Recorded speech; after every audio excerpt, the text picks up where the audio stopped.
calls around asking if anyone had seen him.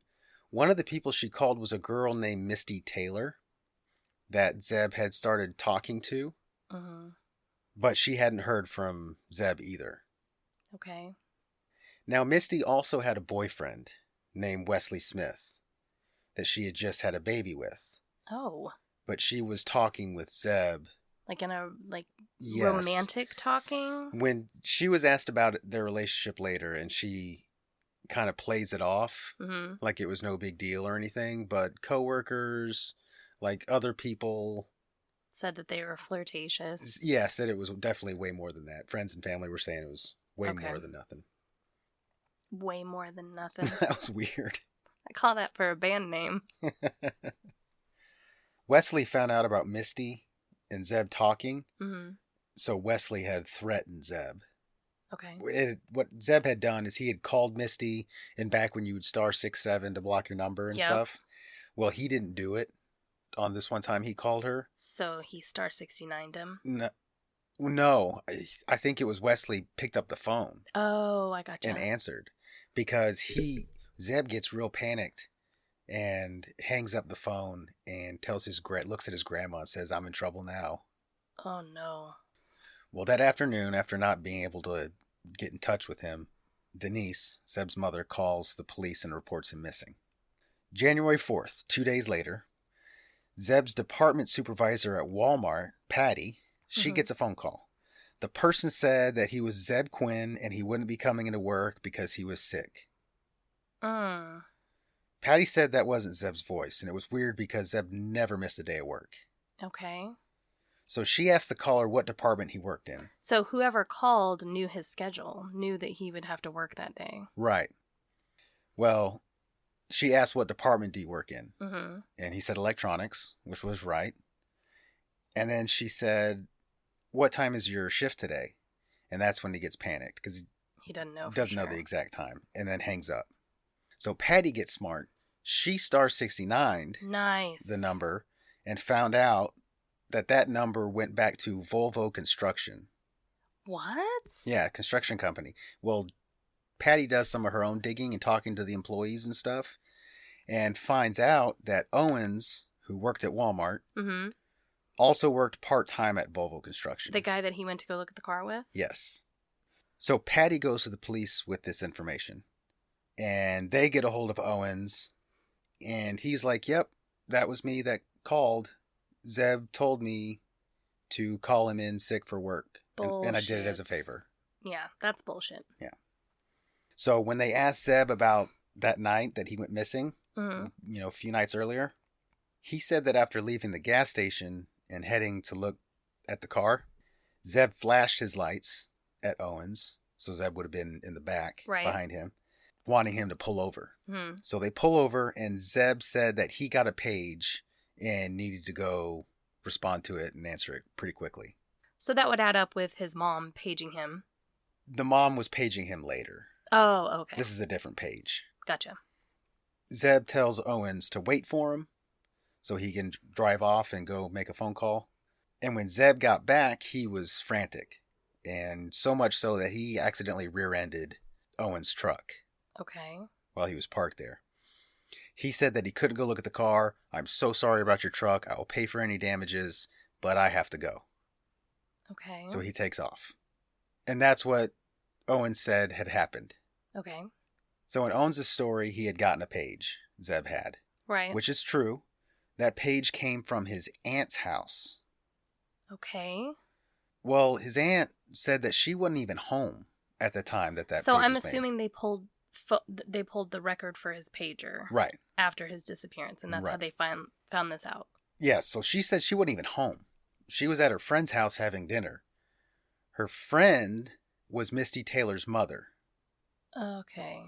And Misty Taylor and her boyfriend Wesley were also at that dinner. Okay. Is this a small town? I couldn't confirm if they were there the entire night. This feels like some small town shit. Yeah. Zebb's aunt and Misty's mother were fixing to start a restaurant business together or something. So they were having a little get-together about that. Police find out that the day after Zebb went missing, Owens called in late to work at Volvo Construction. Mm-hmm. He didn't tell police this when he was questioned, but he told his boss that he was in a car accident pulling out of a Waffle House. He checked himself into an urgent care for a cracked rib and a head injury, but there was no damage to his truck. So that's a fight. He was in a fight. Yeah. And I would question that he had injuries at all, but apparently he really was treated for these legit injuries. Gotcha. But there was no... And the doctors apparently said that it's not... Or the police said this isn't consistent with car accident. Right. So... And also, there was no traffic report to corroborate his story. Gotcha. Because he didn't get in a car wreck. No.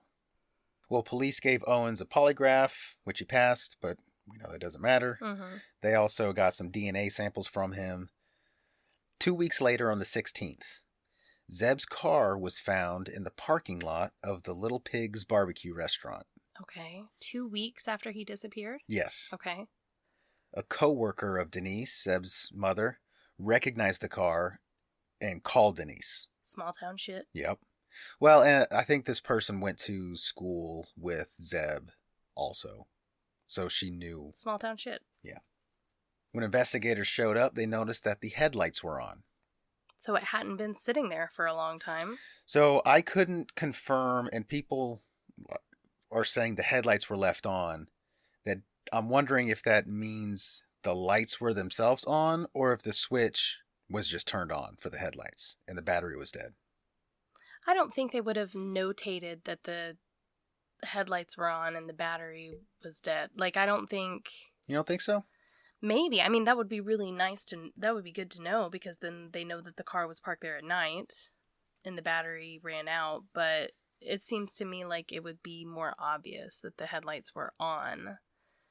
And that also means if the headlights were on and the car was not dead, it was just put there. Right. They also noticed a giant pair of lips drawn on the back window in lipstick. What? Yeah. Inside the car, the driver's seat was pushed all the way up to the steering wheel. Okay. So they're thinking somebody shorter was driving it. Right. There was a hotel key card, a jacket that wasn't Zebb's, several drink bottles, and an 8-week-old puppy. No! Puppy was alive. Oh, okay. God. Yeah. But it's sad. I guess the windows were cracked, I think. But okay. That doesn't... Anyways.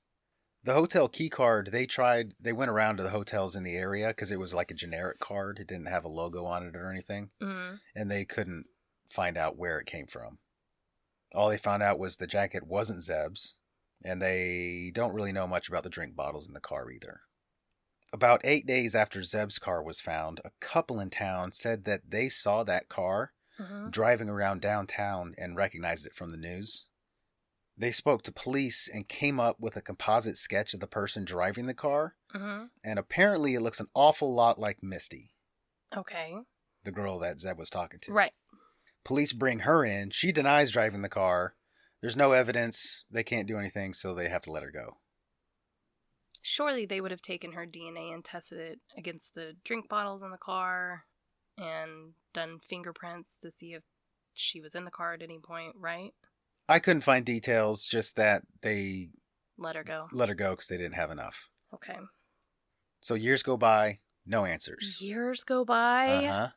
In 2007, Owens ran from police in his car and was going like 100 miles an hour.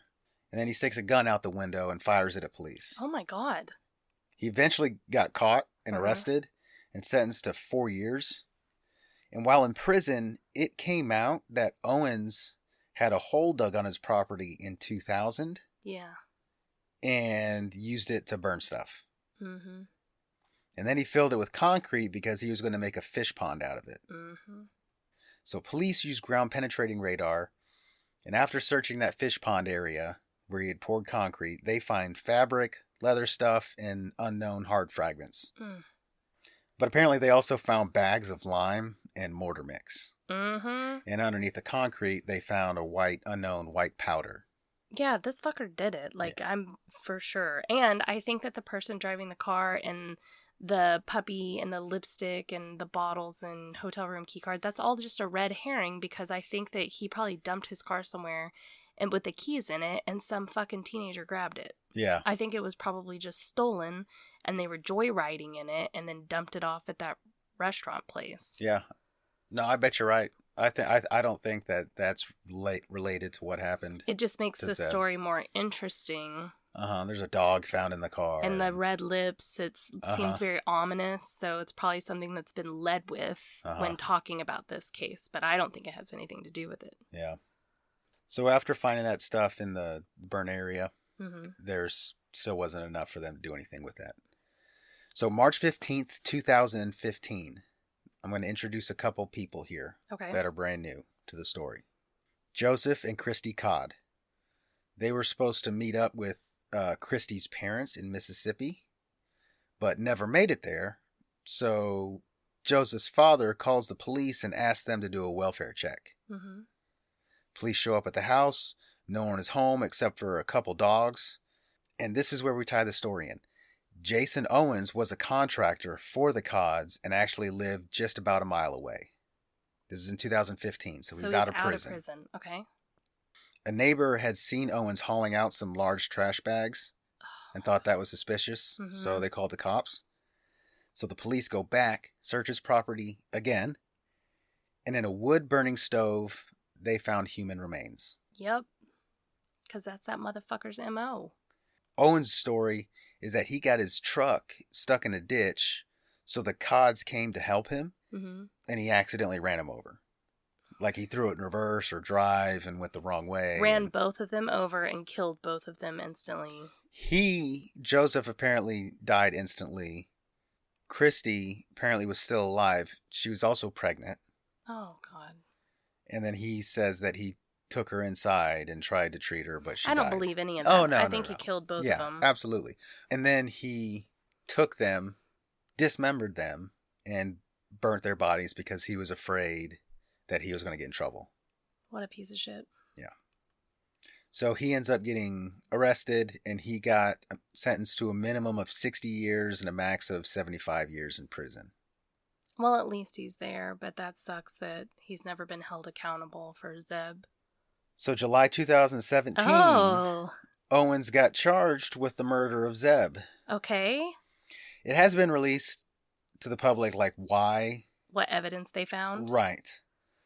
But because of legal stuff and because of COVID, that trial has been postponed.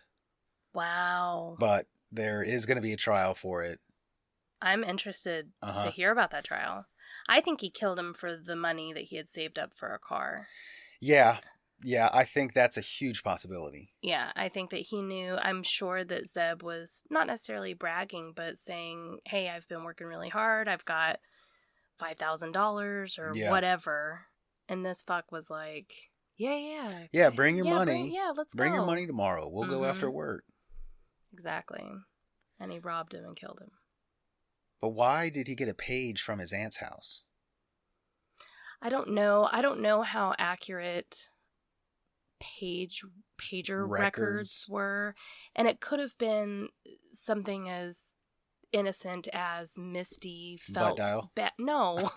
Misty felt bad about, Wesley threatening him or whatever. So she took the opportunity while everyone was busy at her house to go to his aunt's house because she knew it was free and thought she would page and try to talk to him maybe. Right.